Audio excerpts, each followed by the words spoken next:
ফেব্রুয়ারির বিকেলগুলো ফুরিয়ে যায় তাড়াতাড়ি। মনে হচ্ছিল কিছুক্ষণ আগেই মেলার দ্বার উন্মোচিত হয়েছে। তখন ছিল দুপুর। সেই দুপুর কখন থেকে বিকেল গড়িয়েছে, সেই বিকেল এখন একটু একটু করে ফুরিয়ে সন্ধ্যা নামছে মেলার মাঠে। ঠিক যেমন প্রাণের মেলা আস্তে আস্তে ফুরিয়ে আসছে। আজকে মেলার 18তম দিন, বলা যায় অর্ধেকের বেশি সময় এর মধ্যে মেলা পেরিয়ে এসেছে। আজ 18তম দিনে মেলায় প্রকাশিত হয়েছে নতুন আরও 79টি বই, এবং সব মিলিয়ে এবারের মেলায় মোট প্রকাশিত বইয়ের সংখ্যা 1722টি। বরাবরই যেমনটি আমরা দেখি বইমেলায় কবিতার বইয়ের সংখ্যা আধিক্য থাকে। এবারও বেশিরভাগ সংখ্যা কবিতার বই, প্রায় সেটি 600-র কাছাকাছি। আমরা যেমনটা মেলায় প্রতি বছর দেখে থাকি, আমরা আলোচনা করি মেলার নতুন বইয়ের সংখ্যা এবং প্রকাশকদের কথা আমরা বলে থাকি বরাবরই। এবার মেলায় আমরা যে বিষয়টি লক্ষ্য করছি, প্রথম দিকে যারা আসছিলেন তারা বেশিরভাগই দর্শনার্থী ছিলেন, তাদের বেশিরভাগই বই নেড়েছে দেখছেন, কিন্তু তারা বই কিনছেন না। কিন্তু সামাজিক মাধ্যমের বদৌলতে এখন পাঠক অনেকটা জানেন কবে মেলায় কোন বই প্রকাশিত হবে, কবে কোন লেখক মেলায় আসবেন এবং কোন বইগুলো প্রকাশিত হওয়ার এখনও অপেক্ষায় রয়েছেন। পাঠক সেই অনুযায়ী মেলায় আসছেন, প্রিয় লেখকের সঙ্গে ভাব বিনিময় করছেন এবং তার পছন্দের বইগুলো কিনছেন। তবে প্রথম দিকে তারা খালি হাতে ফিরলেও এখন তারা অনেকটাই ব্যাগ ভর্তি করে বই নিয়ে ফিরছেন। আলোচনার ধারাবাহিকতায় আজকে আমরা আলোচনা করব বাংলা সাহিত্যের একজন সব্যসাচী লেখককে নিয়ে। বলা যায় তার কাব্যধারা মহাসমুদ্রের মতো, সেখানে প্রায় বলা যায় কুল মেলে না, কিন্তু তারপরও আমাদের জাতিসত্তার পরিচয়ে এবং নিজেকে বুঝতে বারবার ফিরে যেতে হয় সেই লেখকের কাছে। 1954 সালে শুরু হয়েছিল তার লেখক যাত্রা। একটি বই নাম তাস, সেই গল্পগ্রন্থ দিয়ে শুরু হয়েছিল তার যাত্রা। এরপর মৃত্যু অবধি তিনি লিখে গেছেন কবিতা, গল্প, উপন্যাস, গান, চিত্রনাট্য, চিত্রকলা। কোথায় আমরা তাকে পাই না। আমরা যদি তার বিশেষ বইগুলোর কথা বলতে থাকি, আমাদের সামনে জলজল করে উঠে সেই তার পায়ের আওয়াজ পাওয়া যায় পরাণের গহীন ভেতর, কিংবা রক্তগোলাপ, কিংবা আমরা বলতে পারি দুরুল দিনের কথা, কিংবা মুক্তিযুদ্ধ ভিত্তিক তার যেই উপন্যাস নিষিদ্ধ লোবান, কিংবা খেলারাম খেলে যা। এরকম অসংখ্য বই এর মধ্য দিয়ে আমরা বিন্দু বিন্দুভাবে আমরা সৈয়দ শামসুল হককে আমরা পাই। লেখক জীবন কিংবা একজন কবি জীবনকে যদি আমরা বলি, একটি ঘর বলি, তাহলে লেখকের এই প্রিয় বইগুলো, এক একটি বই হচ্ছে সেই লেখকের ঘরে ঢোকার এক একটি দরজা। পাঠক তার এই প্রিয় বইগুলো পড়েন এবং একটু একটু করে প্রবেশ করেন সৈয়দ শামসুল হকের পরাণের গহীনের ভেতর। আজকে এই বরেণ্য লেখককে নিয়ে আলোচনার জন্য আমাদের সঙ্গে একজন বিশেষ অতিথি আছেন। আমরা কথা বলবো তার সঙ্গে। সৈয়দ শামসুল হককে নিয়ে আমরা আলোচনার বিষয় নির্ধারণ করেছি পরাণের গহীন ভেতর সৈয়দ হক। এই জন্য আমাদের সঙ্গে একজন বিশেষ অতিথি আছেন। আমাদের সঙ্গে আছেন বাংলা সাহিত্যের একজন জনপ্রিয় কথা সাহিত্যিক মনি হায়দার। আপনাকে স্বাগতম বইয়ের মেলায়। আমার ধন্যবাদ যে আমি একটা সুযোগ পেলাম যে সৈয়দ হকের মতো এক অসামান্য মানুষকে নিয়ে, লেখককে নিয়ে কথা বলবার যে সুযোগটা আমাকে দেওয়া হচ্ছে, আমি কৃতজ্ঞতা জানাই। মনি ভাই, আমরা সৈয়দ হককে নিয়ে কথা বলবো, কিন্তু আমরা একটা কথা বলতে চাই, ফেব্রুয়ারি আসলে নাকি লেখকরা ফুটন্ত গোলাপের মতো, মানে গোলাপের মতো ফুটে থাকে, আপনি কি বলেন? ফেব্রুয়ারি আসলে না, ফেব্রুয়ারি আসার ক্ষণ থেকে একটু আগে থেকে নভেম্বর ডিসেম্বর থেকে মূলত তার প্রস্তুতিটা শুরু হতে থাকে। আর কিছু লেখক আছে মৌসুমী লেখক, যে মেলাকে কেন্দ্র করে তারা দুই একটা গল্প কিংবা একটা উপন্যাস কিংবা একটা কবিতার বই প্রকাশ করে, কিন্তু সেটা হলো সমসাময়িক বিষয়। কিন্তু যারা নিয়মিত লেখে, 12 মাস লেখে, তারা কিন্তু 12 মাসই লিখতে থাকে।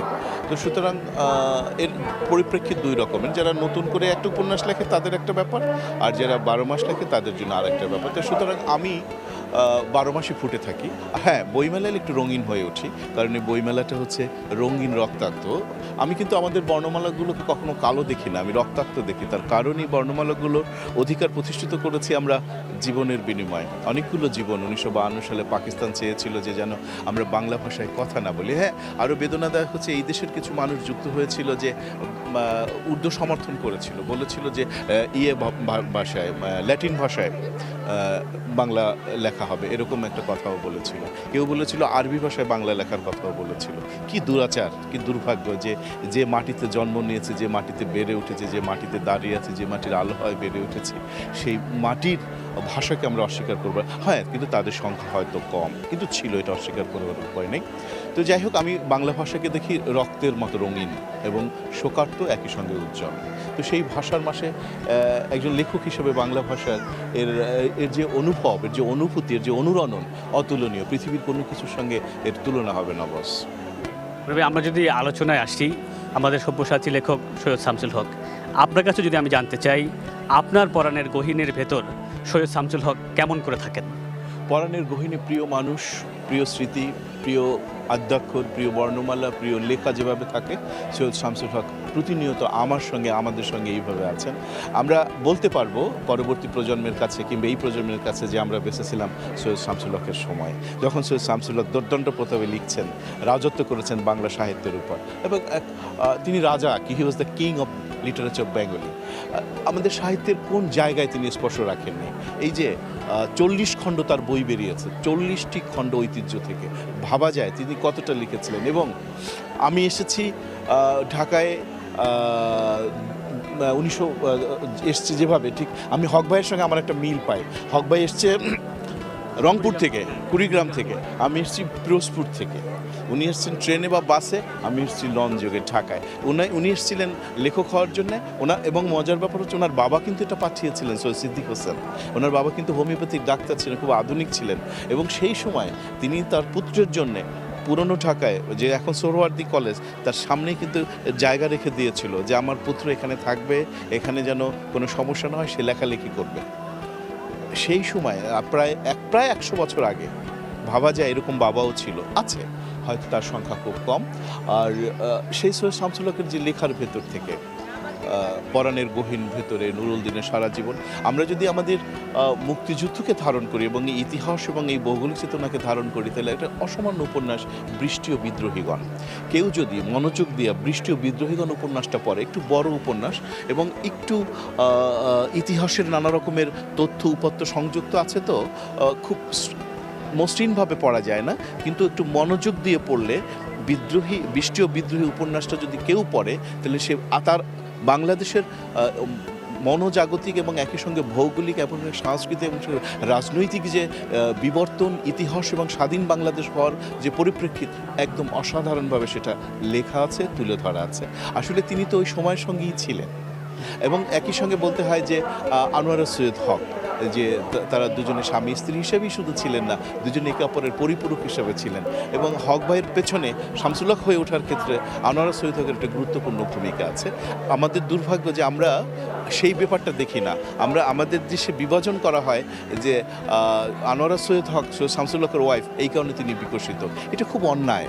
এটি হচ্ছে একদিকদর্শী দৃষ্টিভঙ্গি এবং হচ্ছে আমাদের সীমাবদ্ধ দৃষ্টিভঙ্গি। নারীর জাগরণকে দেখতে পারে না বলে এইভাবে সৈয়দ হককে এবং আনোয়ারা সৈয়দ হক আপাকে বিভাজন করে ফেলে। এবং শিশু সাহিত্য ক্ষেত্রেও তার বিশেষ ভূমিকা আছে। অতুলনীয়। তিনি তো প্রচুর শিশু সাহিত্য রচনা করেছেন। আমি তার আরেকটা বইয়ের প্রসঙ্গে বলবো, সেটি হচ্ছে কথা সামান্যই। আমরা যে প্রতিদিন যে কথাগুলো বলি, এই কথাগুলো যে বলি, আমরা জানি না আমরা কতটা ভুল বলি, কারণ আমরা তো ভাষার ভিতরে জন্ম নিয়েছি, কিন্তু অনেক শব্দ কিন্তু আমরা ভুলভাবে বলি, ভুলভাবে লিখি, ভুলভাবে উচ্চারণ করি। কথা সামান্য বইয়ের ভেতরে সৈয়দ শামসুল হক দেখিয়েছেন, তিনি দিনের পর দিন কিন্তু এইটা লিখেছেন সংবাদ পত্রিকায়, একসময় সংবাদ পত্রিকা তো খুব বিখ্যাত ছিল, দেখিয়েছেন যে আমরা প্রতিদিনের যে যাপিত জীবনে যে কথাগুলো, শব্দগুলো লিখি বা বলি, কিংবা যে বাক্যটা বলি, এই বাক্যটা এই কারণে ভুল আছে। তিনি আরেকটা যে অসাধারণ কাজ করেছেন, একজন লেখকের যে কত রকম, উনি যে কী প্রতিভাবান ছিলেন, সেটা হচ্ছে যে মার্জিনে মন্তব্য এবং গল্পের কলকবজা, মার্জিনে মন্তব্য, কবিতার কিমিয়া। আমি তো মনে করি যে সৈয়দ শামসুল হক এই বইটির জন্যই এই বাংলা সাহিত্যে অনাদিকাল ধরে বেঁচে থাকবেন। যারা গল্প লিখতে চাইবেন, যারা কবিতা লিখতে চাইবেন, কিংবা শিল্পের যে কোনো সাধনায় মগ্ন হতে চাইবেন, তাদের এই মার্জিনে মন্তব্য, গল্পের কলকবজ এবং কবিতার কিমিয়ে বইটি পড়তেই হবে। তারপর হচ্ছে তার মুক্তিযুদ্ধের যে উপন্যাসগুলো, আমি যদি একটা উপন্যাসের নাম বলি, সেটি হচ্ছে নীল দংশন। আমি মনে করি বাংলা সাহিত্যে মুক্তিযুদ্ধকে নিয়ে এইরকম অভিনব উপন্যাস খুব কম লেখা হয়েছে। এটি নাটকও হচ্ছে। পাকিস্তানিরা কাজী নজরুল ইসলাম নামে এক লোকরে গ্রেপ্তার করেছিল। তারা মনে করেছিল এখন যুদ্ধ চলে, যে এই কাজী নজরুল ইসলাম হচ্ছে বিদ্রোহী কবি কাজী নজরুল ইসলাম। জি মনি ভাই, আমরা আবার আপনার সঙ্গে ফিরবো, সৈয়দ হক নিয়ে কথা বলবো। একটি আচ্ছা, আমরা কথা বলছিলাম, আপনি বলছিলেন তার সহধর্মী আনোয়ারা সৈয়দ হক নিয়ে কথা বলছিলেন। আমরা তার সেই যে 12 বছর বয়সে তিনি ফিরে আসছিলেন সেই কুড়িগ্রাম থেকে বাবার হাত ধরে, আমরা সেটা নিয়ে আলোচনা করব। মুক্তিযুদ্ধে তার কি প্রেক্ষাপট, সেটা নিয়ে আলোচনা করব। তবে একটা বিজ্ঞাপন বিরতি যেতে হচ্ছে।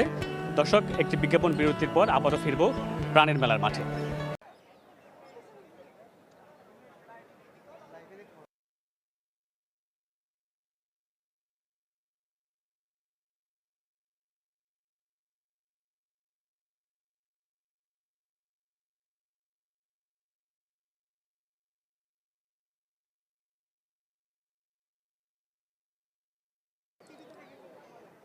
হ্যাঁ হ্যাঁ, আচ্ছা ঠিক আছে ঠিক আছে, এদিক থেকে, আচ্ছা ঠিক আছে, আচ্ছা মানে আপনি আসলে এই যে মানে এই যে এদিকে, ঠিক আছে, ঠিক আছে ঠিক আছে, আচ্ছা ঠিক আছে, হুম।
আবারও স্বাগতম প্রাণের মেলার প্রাঙ্গণে। কথা বলছিলাম সব্যসাচী লেখক সৈয়দ শামসুল হককে নিয়ে। আমরা আবারও আলোচনায় যাব। আমাদের সঙ্গে আছেন লেখক মনি হায়দার। মনি ভাই, আমরা কথা বলছিলাম সৈয়দ শামসুল হককে নিয়ে। আপনি যেটা বলছিলেন 12 বছর বয়সে বাবার হাত ধরে তিনি কুড়িগ্রাম থেকে ঢাকা আসলেন, কিন্তু আমরা দেখতে পাই তিনি আবার সেই শেকড়ের কথা বলছেন। তিনি একটি কল্পিত ভূমি তৈরি করছেন, একটি গ্রাম তৈরি করছেন যার নাম জলেশ্বরী, এবং সেই জলেশ্বরীতে যে আখ্যানগুলো আমরা দেখি সেটা কি বাংলাদেশেরই আখ্যান? অবশ্যই বাংলাদেশেরই আখ্যান। লেখক যখন লেখেন মূলত নিজেকেই লেখেন, পুনর্বার লেখেন, বারবার লেখেন, আবার সবটাও লেখেন না। লেখকের মনোজগৎ, অন্তর্জমিন অভিজ্ঞতা সব কিছু মিলিয়ে একটা অলৌকিক জগৎ তৈরি হয়। তো সেই অলৌকিক জগতের মধ্যে দিয়ে সৈয়দ শামসুল হক যে জলেশ্বরী তৈরি করেছেন, সেই জলেশ্বরী যদিও তার গ্রাম, কিন্তু বাংলাদেশ হয়ে ওঠে। আমরা যে স্লোগানটা তৈরি হয়েছে 68,000 গ্রাম বাঁচলে বাংলাদেশ বাঁচবে, এই স্লোগানটা কিন্তু সৈয়দ শামসুল হকের তৈরি।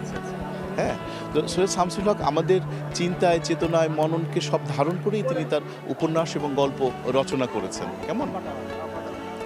তো এই জলেশ্বরী মূলত কিন্তু তার নিজের জলেশ্বরী যদিও, কিন্তু এটা বাংলাদেশের জলেশ্বরী, সকল মানুষের জলেশ্বরী, আমাদের গ্রাম বাংলার জলেশ্বরী। এখানে যেরকম নদী আছে, আতকোষা নদী এই শব্দটা খুব ব্যবহার করতেন। তারপর হচ্ছে যে তার কিছু ক্যারেক্টার ছিল, সেই ক্যারেক্টার এলাকার আছে। এই সব কিছু মিলে যে জীবনবোধ, সে জীবনবোধ সৈয়দ হকের যে জীবনবোধ, সেটা হচ্ছে বাংলাদেশের জীবনবোধ, বাঙালির জীবনবোধ, আমাদের শাশ্বত গ্রাম এবং গ্রামের সাধারণ মানুষ, একই সঙ্গে আমাদের যে লড়াই এবং সংগ্রাম, এই সব কিছু মিলিয়ে যে চিরায়ত বাঙালি, সেই বাঙালির সবটাকে তিনি তার গল্পে, কবিতায়, উপন্যাসে, তার নাটকে, নুরুল দিনের সারা জীবন থেকে শুরু, ঈর্ষা বলে তার একটি নাটক আছে। আমি তো মনে করি, আমার দুর্ভাগ্য, আমি মাঝে মাঝে বলি, যেটা বাংলা ভাষা, এটা লোকেরা পৃথিবীর কন্টেস্টে আমরা হয়তো উপস্থাপন করতে পারিনি, কিন্তু তার ঈর্ষা নাটকটি একটা মৌলিক নাটক। এই নাটকটি যদি ইংরেজি ভাষায় হতো বা কিংবা অন্য ভাষায় হতো, তাহলে এই নাটকটি ছড়িয়ে পড়তো, খ্যাতি হয়ে পড়তো। দুটো ক্যারেক্টারের মধ্য দিয়ে বড় বড় বাক্য, কিন্তু এত পরিশীলিত, এত তীক্ষ্ণ, এত তীব্র মানব বোধের সমস্ত রাগ, অনুরাগ, বেদনা, প্রেম, ভালোবাসা, বিদ্রোহ, ঘৃণা একই সঙ্গে উপস্থাপন করেছেন। এটা তার পক্ষেই সম্ভব। মনে ভাই, এই কারণেই কি মানে যখন আপনারা লিখতে এসেছেন, আপনারা তো তার উত্তরাধিকার বহন করছেন, কিন্তু তার যে আপনি তার লেখা ধরন কথা বললেন, তার আবার কীভাবে কবিতা লিখতে হবে, কীভাবে গল্প লিখতে হবে, সেটা বই আছে। তিনি কি আসলে সাহিত্যের শিক্ষক হিসাবেও কাজ করছেন আপনাদের মনস্পটে? অবশ্যই, এবং সাহিত্যের শিক্ষক তো বটেই, একই সঙ্গে তিনি যে কাজ, তার চলনে, বলনে, কথায় একটা তীব্র আধুনিকতা ছিল। আমি শামসুর রহমান সম্পর্কে বলি, শামসুর রহমান কিন্তু ওইরকম একটা আধুনিক মানুষ ছিলেন সবসময়। আমাদের দেশে কি হয় যে একটা লোকের বয়স হয়ে গেলেই সে কিন্তু মৃত্যুর জন্য প্রস্তুতি নেয়। আমরা জানি জন্মের পর মৃত্যু অনিবার্য, কিন্তু সেই মৃত্যুর জন্য তো ওইরকম এক ধরনের হাহাকার করার কিছু নেই। সৈয়দ শামসুল হক, শামসুর রহমান কিংবা অন্যান্য যারা লেখকরা ছিলেন আমাদের আইডল হয়ে, তারা কিন্তু মৃত্যুর পূর্ব মুহূর্ত পর্যন্ত জীবনকে মন্থন করেছেন, উপভোগ করেছেন। যেমন সৈয়দ শামসুল হক তো মৃত্যু মুহূর্ত পর্যন্ত লিখেছেন। তিনি বলছেন, তিনি লিখতে পারছেন না, কিন্তু তিনি বলছেন শুয়ে শুয়ে আনোয়ার আপা লিখছেন। আমি মনে করি এটা পৃথিবীতে বিস্ময়কর একটা ঘটনা। তারপর হচ্ছে তিনি গল্প প্রবন্ধ লিখেছেন, গল্প কিন্তু তার মধ্যে এক ধরনের প্রবন্ধের ভাব নিয়ে এসছেন। অর্থাৎ তিনি কত রকমের এক্সপিরিয়েন্স আমাদের ভাষা সাহিত্য নিয়ে করেছেন, এরকম একটা অনুষ্ঠানে এটা 7 দিন ধরে বললে হবে না।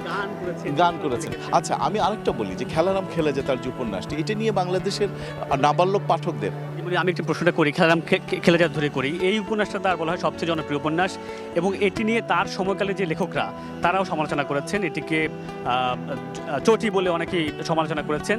তবে আবার অনেকেই এই উপন্যাসের জন্য তাকে সুনামও দিচ্ছেন, বলছেন এটি তার অনেক একটি জনপ্রিয় উপন্যাস, এটি ভালো উপন্যাস। আপনি কি বলবেন? যারা সমালোচনা করেছে তারা না জেনে, না পড়ে, না বুঝে, না মন্থন করে, না গভীরতায় প্রবেশ না করে বলেছেন। এই উপন্যাসটি একটি অসাধারণ মনস্তত্ত্ব আছে। মনস্তত্ত্বটা কীরকম? এবারে 47 সাল যখন দেশটা ভাগ হয়ে যায়, এই বাংলাদেশটা যখন ভাগ হয়ে যায়, বাবর আলী চলে আসে, এই বাংলায় চলে আসে। কেন আসে? বাবর আলী জীবন বাঁচানোর জন্য আসে, কিন্তু যখন সে পালায় তখন তার হাতে তার ছোট বোনের হাতটা ছিল, কিন্তু সেই ছোট বোনটাকে সে রক্ষা করতে পারেনি। তার ভেতরে যে চঞ্চনা, দাহ, নিজের আত্মজাকে রক্ষা, মানে নিজের ছোট বোনটাকে, একটি ফুটফুটে বোনটাকে তাকে অন্যরা তুলে নিয়ে গেছে, ধর্ষণ করেছে, হত্যা করেছে বা একটা কিছু করেছে, তার চিৎকারটা সে শুনছে বারবার, দাদা দাদা। এই যে কুহক, এই যে যন্ত্রণা যেটা তিনি বহন করছেন, ওই ক্যারেক্টারটার মধ্য দিয়ে 47 সালে যে সমস্ত ক্যারেক্টার এই দেশে চলে এসেছেন কিংবা এই দেশ থেকে ওই দেশে চলে গেছেন, প্রত্যেকে তো এরকম ভাঙনের ভেতর দিয়ে গেছেন, সর্বনাশের ভেতর দিয়ে গেছেন, রক্তপাতের ভেতর দিয়ে গেছেন। সেই থেকে বেঁচে থাকার জন্যে বাবর আলী একটা আলাদা জগৎ তৈরি করেছে। মনে ভাই, আমি যদি আপনার কাছে জানতে চাই যে বাংলা সাহিত্যের 100 বছরের ইতিহাসে আপনি যদি শহীদ শামসুল হককে দেখেন পেছনে ফিরে, আপনি কোথায় দেখেন? সর্বোচ্চ জায়গায়। এর কোনো তুলনা হবে না। আমাদের বাংলা সাহিত্যে কিংবদন্তি বেশ কিছু কয়েকজন লেখক আছেন, যেমন সৈয়দ মুস্তফা আলী কিংবদন্তি, তারপর হচ্ছে যে আমাদের হাসান আইজুল হক কিংবদন্তি, শওকত আলী কিংবদন্তি, সৈয়দ শামসুল হক কিংবদন্তি, রিজিয়া রহমান কিংবদন্তি, রাবেয়া খাতুন কিংবদন্তি। রিজিয়া রহমানের বং থেকে বাংলা, আমি তো মনে করি বাংলা ভাষার আদলে এটি একটি অন্যতম শ্রেষ্ঠ উপন্যাস, এবং তিনি এত সূক্ষ্মভাবে শত শত বছরের জীবনবোধকে তুলে এনেছেন বং এবং বাংলা ক্যারেক্টারের মধ্য দিয়ে, এটা অতুলনীয়। তো সুতরাং এই 100 বছর কিংবা 1000 বছর পরেও আমাদের বাংলা ভাষা, যেহেতু রক্তাক্ত বাংলা ভাষা, জীবনের বিনিময়ে বাংলা ভাষা, এই ভাষা বেঁচে থাকবে, এবং সেই ভাষা সর্বোচ্চ জায়গায় থাকবেন সৈয়দ শামসুল হক, শামসুর রহমান, আনোয়ার সৈয়দ হক, সেলিনা হোসেন, হাসান আইজুল হক, শওকত আলী, এরা সকলেই থাকবেন বলে আমরাও থাকবো। মনি ভাই, আপনাকে অসংখ্য ধন্যবাদ। আপনার কাছ থেকে আমরা সৈয়দ শামসুল হক সম্পর্কে আরও অনেক কিছু জানলাম। আশা করছি মেলার অন্য কোনো দিন আপনার সঙ্গে আবার কথা বলবো। আপনাকে অসংখ্য ধন্যবাদ আমাদেরকে সময় দেওয়ার জন্য। কথা বলছিলাম লেখক মনি হায়দারের সঙ্গে। তিনি বলছিলেন বাংলা সাহিত্যের প্রতিটি ক্ষেত্রে, কবিতা থেকে শুরু করে গল্প, উপন্যাস, ছোট গল্প কিংবা চিত্রনাট্য, গান, সিনেমা, যেখানেই কথা বলি সেখানেই পদচিহ্ন রেখে গেছেন এই সব্যসাচী লেখক। সেই জন্য বাংলা সাহিত্যের ভূমিতে পা রাখলেই বারবার আমাদেরকে ফিরে যেতে হয় এই সব্যসাচী লেখকের কাছে। তার কীর্তি, তার যেই বৈভবময় বর্ণাঢ্যময় জীবন, সেখানে আসলে একটি বিন্দু বিন্দু কণা যদি আমরা বলি, তাহলে আমরা বিন্দু বিন্দু কণা নিয়ে আলোচনা করেছি। তার সামগ্রিক জীবনকে আসলে ধরা সম্ভব নয়। তবে যতটুকু আমরা পাঠ করব ততটুকু আমরা ধীরে ধীরে অনুধাবন করতে পারবো তার পরাণের গহীনের ভেতরের রাস্তা। মেলার মাঠের খবর জানাচ্ছিলাম আজকের এই 18তম দিনে। আজকে আমরা যে সন্ধ্যা হয়ে আসছে প্রায়, আমরা দেখতে পাচ্ছি যত সন্ধ্যা গড়াচ্ছে আরও ধীরে ধীরে মানুষের জনাকীর্ণ বেড়ে যাচ্ছে, মানুষ বাড়ছে, বই বিক্রির সংখ্যা বাড়ছে, সেটা আস্তে আস্তে আরও বাড়বে। আমরা আশা করছি মেলার যে বাকি 12 দিনগুলো আছে, সেই 12 দিনগুলোতে নতুন যে বইগুলো আসবে এবং পুরাতন যে চিরায়ত বইগুলো আছে, সেই সবগুলো মিলে এই মহাপ্রাঙ্গণ একটি স্বপ্নিক ভূমি পরিণত হবে। বইকে কেন্দ্র করে বাঙালি এই সাংস্কৃতিক যে বিকাশ, সেটি আরও প্রাণবন্ত হবে। মেলার মাঠে আবারও আগামীকালকে একই সময়ে আপনাদের সঙ্গে মেলার মাঠে আসবো আমরা, জানাবো প্রাণের মেলার খবর।